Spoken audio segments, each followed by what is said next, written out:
tell me what it's like or what's going through your mind as we walk back?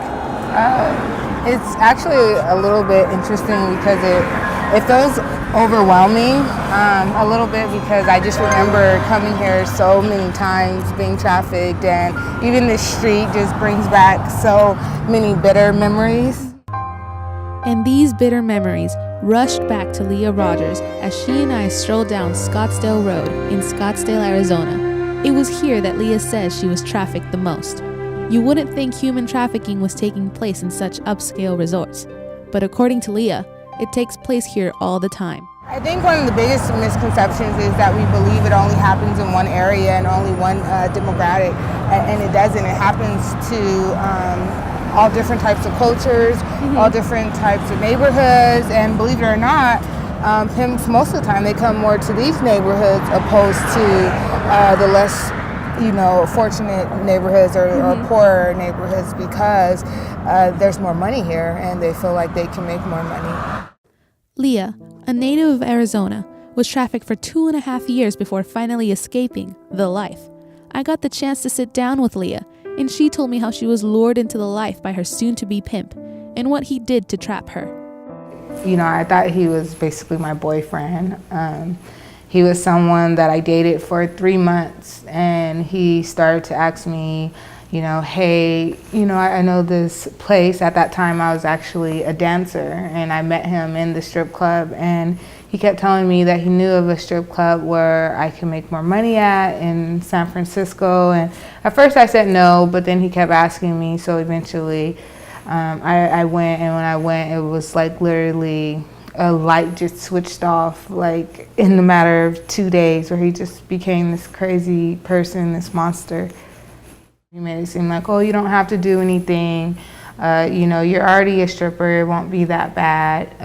You just can pretend like you're giving them sexual favors. You don't actually really have to do anything. But every single time the customer would show up, that's what they would want. And that would be the only way that you would receive that money. And you were required to make at least $1,000 a day. Like, that was our minimum from the pimp. So it was like, you either do that or you get beat, or you don't get to go to sleep at all until you make that amount. Leah, along with 3 or 4 other girls, was trafficked all over the U.S., never staying more than a week in one place. Vicious beatings were the norm for her, but Leah recalls one of the worst beatings she received after trying to run away from her pimp. I was in the backseat with him, and he started to whip me with a curling iron and started to burn me all over my legs and all over my arms with cigarettes. And he stabbed me multiple times on my arm and bit me all down my leg and was ripping my hair out. And then he had them pull over, and he basically took me out the car and put me in the trunk and then urinated on me. And while I was in the trunk, I thought that I was going to die. I thought that he was going to take me to a desert and no one would ever know what happened to me.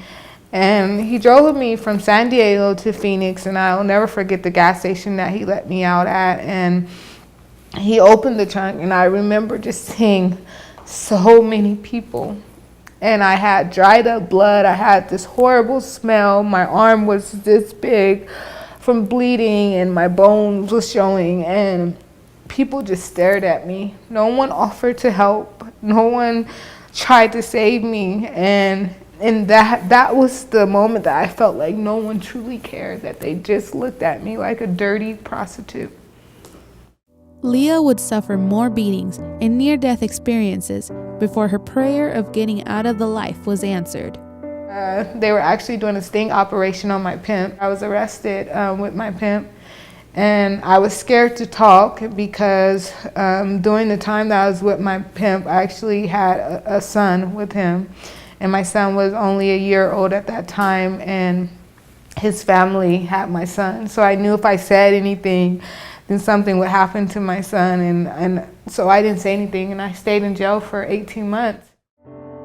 When her lawyer let the judge know that her son was being held and in possible danger, she was finally seen as a victim. The judge ordered her release into a 1-year program and dropped the 21 felonies. I felt like I had a second chance. I thought I was like, looking back at it, I thought I was gonna die out there.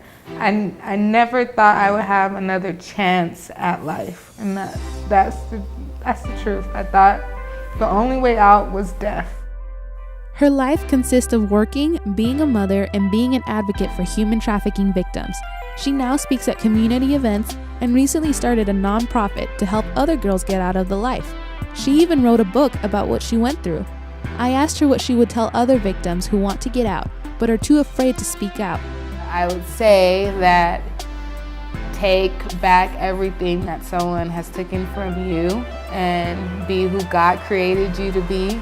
And that I'm here to support you. There's other people to support you.